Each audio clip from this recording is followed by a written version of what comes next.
은혜와 감격이 있는 예배 자리에 함께 하신 우리 모든 성도들을 주의 이름으로 환영하며 축복합니다. 드리는 예배를 통해서 하나님의 임재를 경험하고 말씀으로 새롭게 되며 성령 충만한 귀한 시간이 되기를 바랍니다. 지난주에 저는 바쁜 한 주를 보냈습니다. 월요일에 목사님 12명과 사모님들이 저희 교회를 방문하셨고 하여 예배하고 기도하는 모임이 있었고, 또한 화요일부터 금요일 저녁까지 11명의 목사님들과 두마게티 단기 선교를 다녀왔습니다.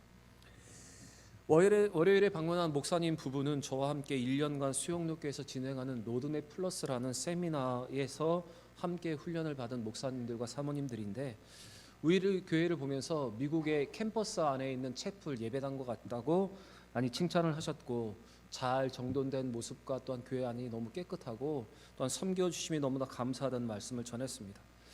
여러분, 이 모임은 교회를 순회하면서 기도하고 격려하고 또한 서로 도전하는 귀한 은혜의 시간을 갖는 모임입니다. 그리고 목회의 고민을 나누고 좋은 소식을 함께 전함을 통해서 목회의 도전과 도움을 받는 귀한 모임입니다. 여러분, 축복권이 있는 목사님들이 함께 교회에 와서 기도해 주는 것, 우리 대형교회를 축복하는 것, 여러분 너무나 귀한 것입니다. 그래서 여러분, 그리고 목회의 고민을 나누고 서로 좋은 롤모델을 제시하는 것은 교회를 위해서 또한 목회를 위해서 너무나 유익한 것입니다. 이를 위해서 섬겨주시고 또한 관심을 가져주신 모든 분들께 다시 한번 진심으로 감사의 말씀을 전합니다. 그리고 화요일부터 금요일까지 있었던 필리핀 단기 선교는 저희 경일로에 소속이신 김영건 선교사님이 사역하고 있는 필리핀에서 남쪽으로 마닐라에서 비행기를 1시간 반 정도 타고 내려가는 두마게티로 다녀왔습니다. 앞으로도 소개를 하겠지만 또한 우리 교회에 와서 설교를 하실 기회도 있겠지만, 이 김영건 선교사님은 한국에서 LG전자에 근무를 하시다가 늦은 나이에 하나님의 부르심을 받아서 늦게 신학대원을 다니고 목사 안수를 받고 50이 넘어서 필리핀 현지로 헌신하는 분이십니다. 교회에서 장로의 직분을 감당하시다가 50대 초반에 필리핀 현지로 갔고 그곳에 선교 사역을 잘 감당하고 있는 분입니다. 저는 이번 선교를 다녀오면서 현지에서 현지 사람들을 통해서 주시는 하나님의 은혜와 도전도 있었지만, 이 선교사님을 통해서 많은 도전과 감동을 받고 돌아왔습니다.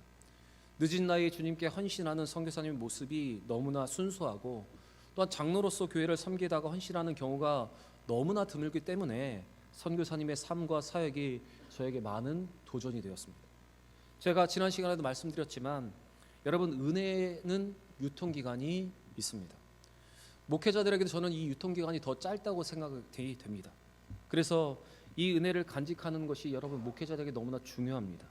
저에게 이번 단기 선교와 또한 로드맵 플러스 세미나는 저한테 은혜를 기억하고 은혜를 유지하는 귀한 장치이고, 또한 다시 도전받고 소명을 확인하는 귀한 시간이었습니다.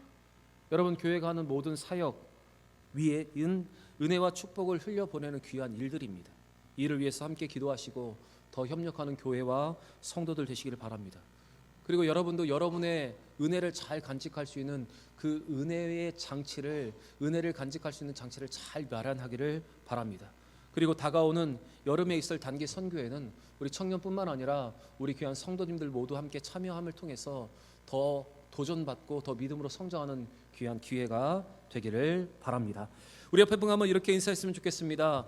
모든 것을 믿음의 눈으로 바라봅시다. 인사하겠습니다. 모든 것을 믿음의 눈으로 바라봅시다. 다시 인사하겠습니다. 받은 은혜 잘 간직합시다. 인사하겠습니다. 받은 은혜 잘 간직합시다. 믿음으로 모든 것을 바라보고 우리에게 주신 은혜를 잘 간직하는 우리 모두가 되기를 바랍니다.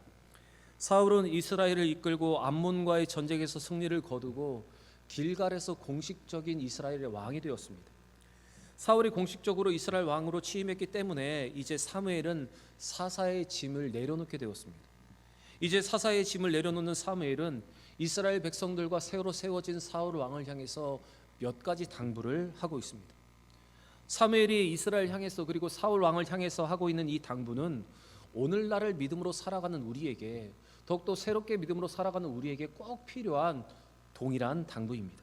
오늘 주시는 이 말씀으로 다시 한번 믿음의 도전을 받는 여러분과 제가 되기를 바랍니다.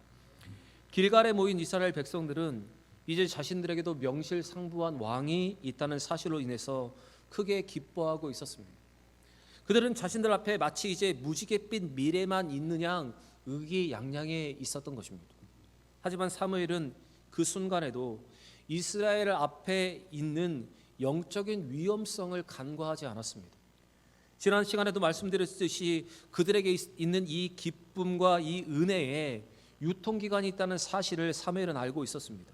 그래서 그들에게 찾아올 수 있는 교만, 그들에게 찾아올 수 있는 이 변질의 문제를 지금 사울과 이스라엘 백성들 앞에 말하고 있는 것입니다.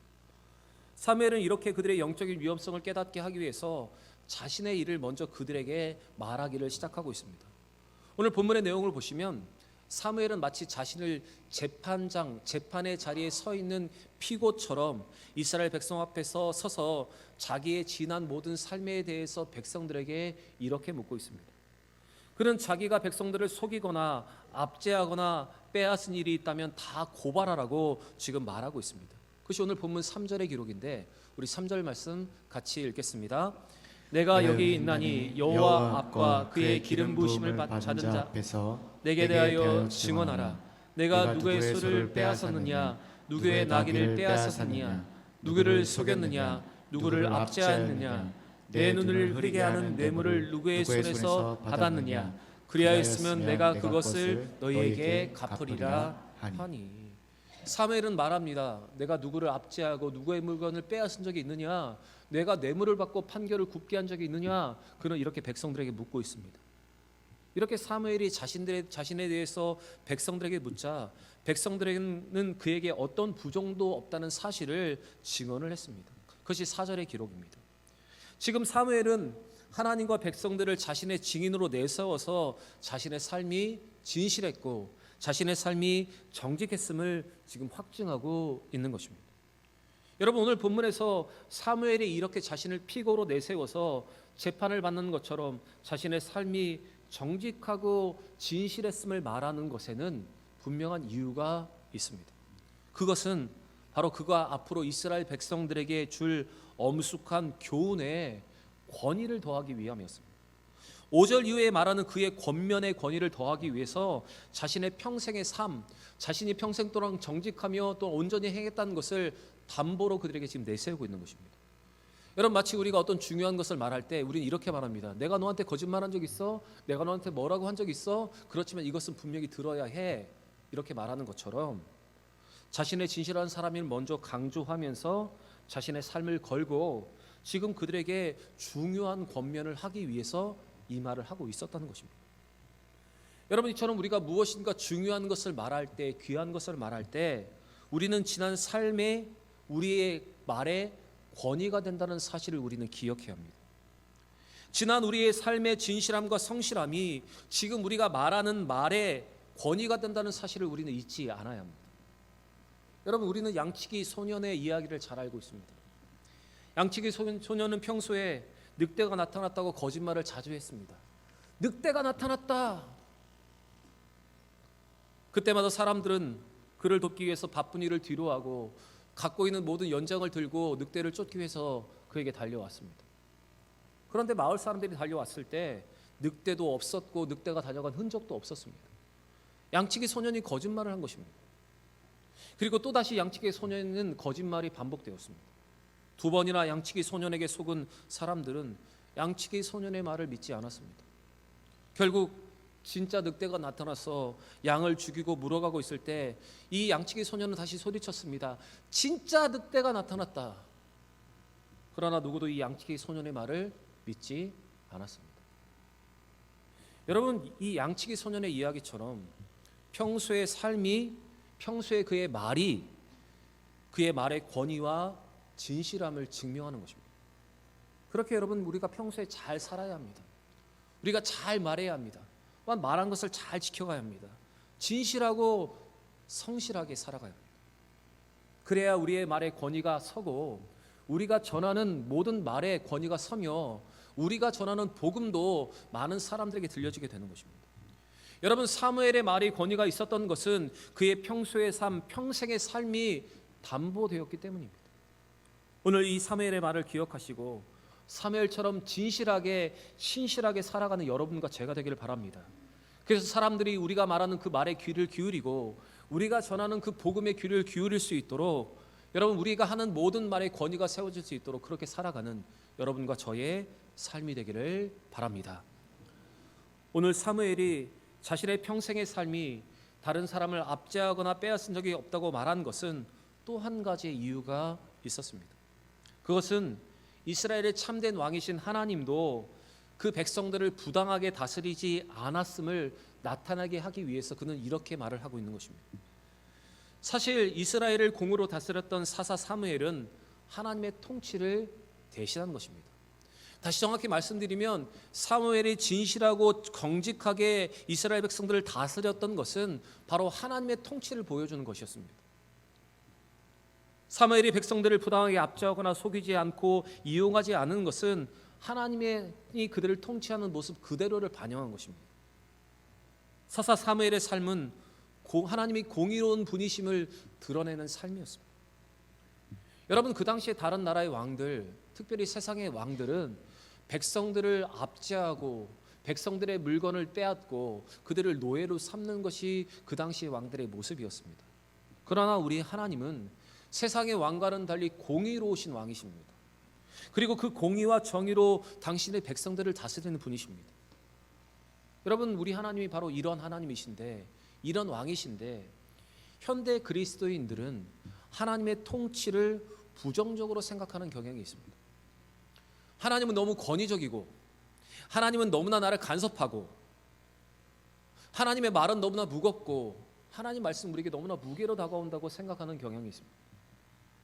그래서 교회 안에서조차 거룩한 삶이나 순종이라는 말이 점점 무게로 다가오고 순종하지 않는 경향이 일어나고 있습니다. 그러나 여러분, 우리 하나님은 오늘 사무엘의 삶을 통해서 보여주셨듯이 무관심하거나 우리를 압제하는 분이 아니시고 공의와 정의로 우리를 다스리는 분이십니다. 그렇게 우리가 이 하나님을 기억하고 우리는 우리에게 주시는 말씀을 우리를 압제하는 도구라고 생각하지 않고 우리를 사랑과 공의와 정의로 이끄시는 하나님의 말씀으로 받고 여러분, 그 말씀에 순종할 수 있어야 하는 것입니다. 우리가 하나님의 우리를 다스리시는 방법을 인정하고 하나님 온전히 바라본다면 말씀을 압제의 도구로 보는 것이 아니라 당연히 순종할 것으로 우리는 따라갈 수 있기 때문입니다. 당신의 아들을 아낌없이 주신 사랑과 희생으로 하나님이 우리를 다스리신다는 분임을 우리는 다시 한번 가슴에 새기면서 우리는 하나님 앞에 순종해야 하는 것입니다. 로마서 8장 32절에 바울은 이렇게 말하고 있습니다. 같이 한번 읽겠습니다. 자기 아들을 아끼지 아니하시고 모든 사람을 위하여 내주신 이가 어찌 그 아들과 함께 모든 것을 우리에게 주시지 아니하겠느냐. 여러분, 우리 하나님이 어떤 분이십니까? 자기 아들을 아낌없이 나를 위해서, 여러분을 위해서 주신 하나님이십니다. 하나님의 통치는 공의와 정의와 희생과 사랑의 통치입니다. 여러분, 오늘 이 사무엘의 삶을 통해서 보여주신 것처럼 우리 공의와 정의로 그리고 사랑과 희생으로 우리를 다스리시는 하나님을 인정하면서 그 말씀을 무겁게 받아들이는 것이 아니라 하나님 말씀을 자연스럽게 순종하고 따라가는 여러분과 저의 삶이 되기를 바랍니다. 지금까지 자신을 피고로 내세운 사무엘은 이제 입장을 바꾸어서 이스라엘 백성들을 하나님 앞에 피고로 세우고 있습니다. 그는 하나님께서 그들의 부르짖음을 들으시고 모세와 아론을 세워 이집트에서 그들을 구원하여 가나안 땅까지 인도하셨음을 진술하고 있습니다. 그것이 오늘 8절의 기록인데 우리 8절 말씀 같이 한번 읽겠습니다. 야곱이 애굽에 들어간 후 너희 주상들이 여호와께 부르짖음에 여호와께서 모세와 아론을 보내사 그 두 사람으로 너희 주상들을 애굽에서 인도하여 내어 이곳에 살게 하셨으나. 사무엘이 과거 이스라엘의 행적과 하나님의 은혜를 지금 상기시키고 있는 것은 목적이 있습니다. 무엇인가 하면 하나님께서 그들의 진정한 왕임을 그들로 하여금 기억하게 하기 위함이었습니다. 또 가나안 땅에 들어온 이후에도 이스라엘 백성들이 범죄함으로 하솔과 블레셋과 모압 등으로부터 압제를 받을 때마다 하나님께서 선지자를 보내어서 죄를 깨닫게 하시고 열을 사사를 세우셔서 구원을 베푸셨음도 지금 사무엘은 11절에 상기를 하고 있습니다. 곧 하나님께서 그들의 친히 이스라엘 왕이 되시고 그들의 구원자가 되어주신 것을 백성들로 다시 한번 깨닫게 하기 위해서 이 말을 하고 있는 것입니다. 하지만 이스라엘 백성들은 이처럼 여호와가 그들의 왕임에도 불구하고 암몬의 나하스가 그들을 침략하였을 때 눈에 보이는 왕이 있어야만 구원을 얻을 수 있다고 말하면서 그들은 인간의 왕을 구하고 있습니다. 사무엘은 과거의 모든 하나님께서 왕으로 그들을 보살피셨음에도 불구하고 그들이 인간의 왕을 요구한 죄가 무엇인지를 지금 말하고 있는 것입니다. 특별히 오늘 12절의 말씀을 보시면 오늘 본문의 핵심, 그들의 잘못, 그들의 죄악이 여기에 기록되어 있습니다. 우리 12절 말씀 같이 한번 읽겠습니다. 너희가 암몬 자손의 왕 나하스를 나하스가 너희를 치러옴을 보고 너희 하나님 여호와께서는 너희의 왕이 되심에도 불구하고 너희가 내게 이르기를 아니라 우리를 다스릴 왕이 있어야 하겠다 하였도다. 오늘 사무엘은 하나님이 그들의 왕임에도 불구하고 그들은 인간의 왕을 요구하고 있다고 지금 말하고 있습니다. 사무엘은 비록 결과적으로는 암몬의 위협에서 사무엘을 왕을 통해서 구원을 받았지만 이것이 그들이 원해서 된 것이 아니라 하나님의 긍휼 때문에 그들에게 허락하셨음을 지금 밝히고 있는 것입니다. 그들의 현실적인 인식과 요구가 정확했기 때문이 아니라 하나님께서 긍휼하시기 때문에 그들에게 왕을 허락해 주셨음을 그들에게 다시 말하고 있는 것입니다. 여러분, 오늘 사무엘이 백성들의 잘못을 이렇게 지적하는 것은 바로 잘못된 좋지 못한 동기를 가지고 일이 잘 되어질 때 바로 그들이 방심하고 타락할 수 있기 때문에 그것을 예방하기 위해서 이 말을 하고 있는 것입니다. 여러분, 좋지 않은 동기를 가지고도 일이 잘 되어지는 것은 우리의 현실적인 인식과 우리의 판단이 잘 되었기 때문이 아니라 하나님이 우리에게 긍휼을 베풀어 주셨기 때문입니다. 정확히 말씀드리면 이스라엘이 왕을 구하였을 때 하나님이 그것을 허락하신 것은 그들로 하여금 진정한 왕이 누구신가를 깨닫게 하기 위한 한 가지의 과정이었다는 사실입니다. 여러분, 이스라엘 보시기 바랍니다. 그들이 원해서 세운 왕, 그들이 열광하고 환호해서 세운 그 첫 번째 왕 사울의 실패하는 모습을 그들은 경험하게 되었습니다. 채 2년도 가지 않아서 무너져 버리는 왕의 모습을 그들은 보았습니다. 그래서 그들에게 진정한 왕이 누구신가를 그들은 다시 깨닫게 되었던 것입니다. 여러분, 그렇기 때문에 우리가 불의한 것을 구하여도 하나님께서 우리에게 응답하시는 것은 하나님의 긍휼하심 때문이라는 사실을 우리는 기억해야 합니다. 그리고 하나님께서 그렇게 응답하시는 것은 그것으로 하여금 우리가 하나님의 은혜를 깊이 깨닫고 다시 한번 하나님을 온전한 왕으로 인정하기를 바라시는 것 때문에 우리 가운데 허락하셨던 사실을 여러분 기억하면서 우리는 교만하거나 우리는 방심하지 않아야 합니다. 어쩌면 하나님께서 우리가 불의한 것을 구하였어도 우리에게 응답하시는 것은 우리의 신앙을 테스트하기 위한 하나님의 시험의 과정인지도 모릅니다. 그렇기 때문에 여러분, 우리는 하나님의 이러한 허락 앞에서 더 겸손하게 더 하나님 앞에 엎드려 하나님을 왕으로 인정하며 더 살아가야 하는 것입니다. 사무엘이 백성들에게 한 이 권면처럼 언제나 하나님을 우리의 왕이셨다는 사실을 기억하고 감사하며 온전히 하나님을 섬길 수 있는 여러분과 제가 되기를 원합니다. 잠시 얻은 승리 때문에 교만하여져서 하나님을 잊지 않는 우리 모두가 되기를 바랍니다. 이스라엘 백성들이 비록 인간의 왕을 구함으로 하나님의 직접적인 통치를 거절하긴 했지만 하나님은 다시 그들에게 기회를 주셨습니다. 사무엘은 이것을 백성들에게 상기시키고 인간의 왕의 통치 속에 담겨있는 하나님의 통치를 기억하고 하나님께 순종할 것을 그들에게 다시 한번 도전을 하고 있습니다. 그것이 14절과 15절의 기록인데 같이 읽겠습니다.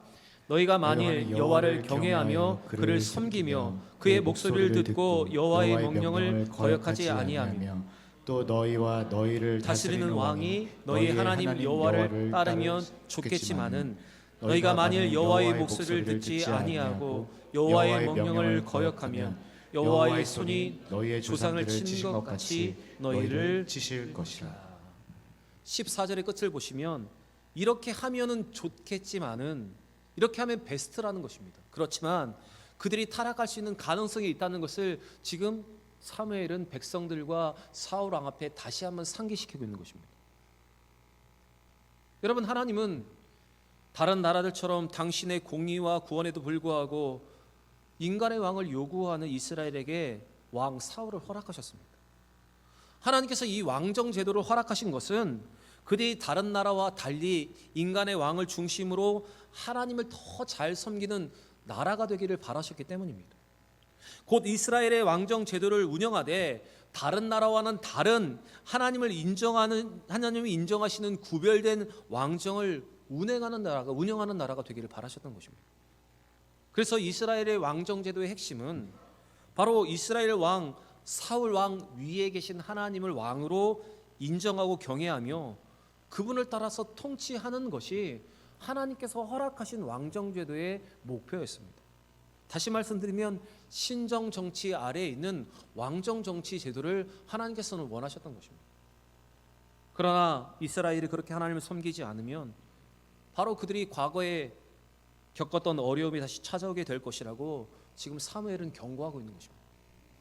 여러분, 하나님께서 때로 우리가 불의한 것을 요구하고 하나님 뜻이 아닌 것을 요구했을 때도 우리에게 모든 것을 허락하시는 것은 하나님의 긍휼이 있는 것이지만 동시에 그 가운데 하나님의 경고가 담겨져 있다는 사실을 우리는 잊지 않아야 합니다. 여러분, 우리는 오늘 이 말씀 가운데 담겨져 있는 의미를 잘 되새겨야 합니다.